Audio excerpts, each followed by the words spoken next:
Bring, bring, bring, bring. Tom Thomas, how can I swing your vote in my direction? Tom, it's Virginia Halifax.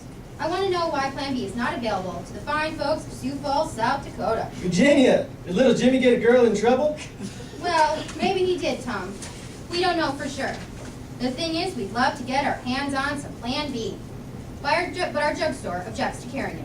Why isn't the state making sure that we have access to this pill? Easy, Virginia. It's not that simple. This ain't Illinois. What we have here is a classic butting of the heads between two fundamental rights. On the one hand, you have some pharmacy owners and hospital personnel arguing that the free exercise clause affords them the right to the freedom to refuse to sell, administer, or inform a patient about a drug that they feel is tantamount to murder. And on the other hand, you have people that find themselves in a pickle, arguing that they have a fundamental right to choose whether or not to procreate, and that the state is interfering with that right by not mandating distribution of the drug. Or at least, mandating that they are being provided with information to and access about this drug. Both sides have a hell of an argument. And because this boils down to a state issue concerning health, safety, and welfare, the states are the ones making laws. What you get is a smattering of all types of legislation throughout the country. Currently, only 21 states have any laws relating to emergency contraception, and South Dakota ain't one of them.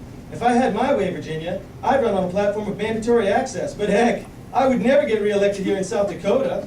Did that answer your question? Yes, Tom. Sadly, it did. And by the way, Harold and I won't be contributing to your campaign next year. Goodbye.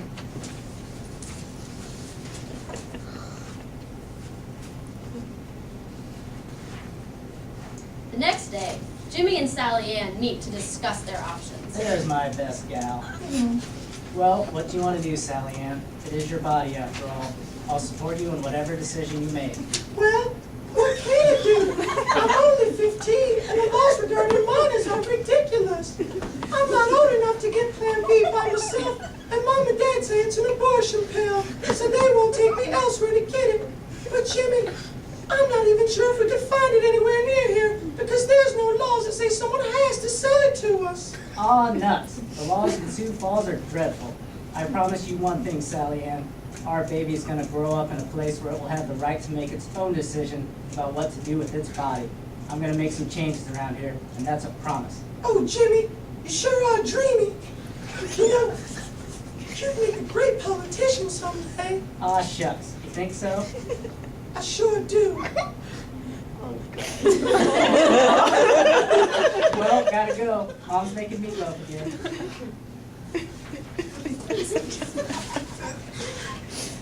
20 years later, Jimmy, endorsed by President Tom Thomas, Vote Jimmy! is running for senator. He is making a speech on the steps of Sioux Falls City Hall.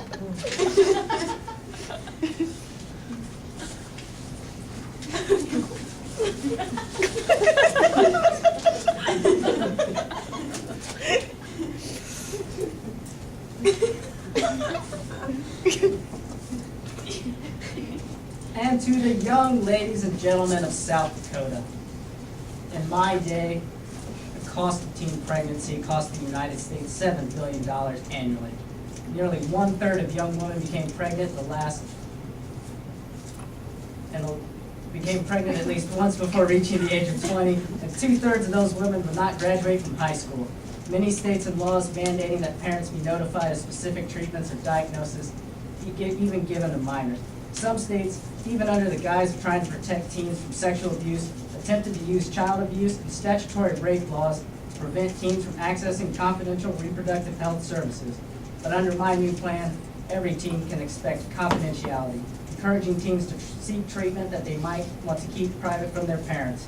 My plan will continue to have the FDA to allow manufacturers of Plan B to make the drug available to 17-year-olds without a prescription, as Poseidon and Tumino v. Torti. Additionally, the FDA was ordered to reconsider whether adolescents younger than 17 should be able to purchase the drug over the counter.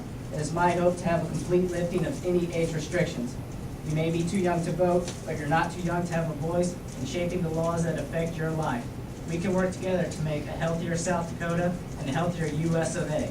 Yes, we can! Yeah.